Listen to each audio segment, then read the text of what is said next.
Across the country, thousands of demonstrators have been arrested at pro-Palestine protests. President Biden is now weighing in on the issue. NBC's Bree Jackson has the latest from Washington, D.C. this morning. Bree, what did the president say? Good morning, Dave, Danita. So President Biden said he supports freedom of speech, but he also stressed that it is not the right to cause chaos.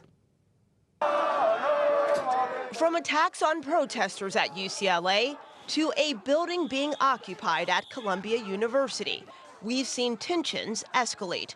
According to a tally by NBC News, law enforcement arrested more than 2,100 people at pro-Palestinian protests across the country in the past 2 weeks.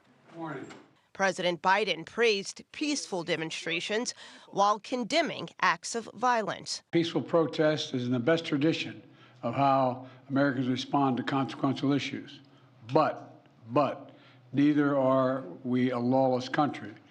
We are a civil society, and order must prevail. Students are calling for universities to divest from Israel and for the war in Gaza to end. The Biden administration is urging Hamas to agree to the current ceasefire deal on the table. I will say, every day that goes by without a ceasefire right now is on Hamas, because they're the ones that are holding up an answer to this proposal, and they're the ones that are holding up reaching an immediate ceasefire that would help alleviate the suffering of the Palestinian people in Gaza.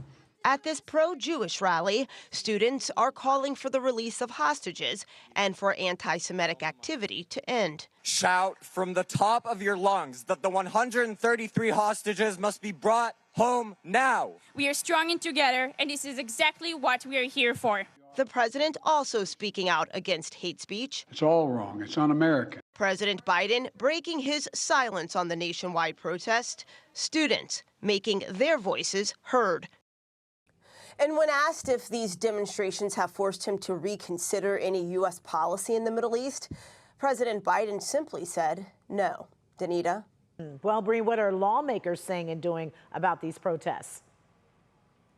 Well, Danita, House Republicans are using their oversight power to look into these demonstrations. At least 4 committee chairs are looking into the matter. House Speaker Mike Johnson says these will be part of an investigation into anti-Semitism in America. All right.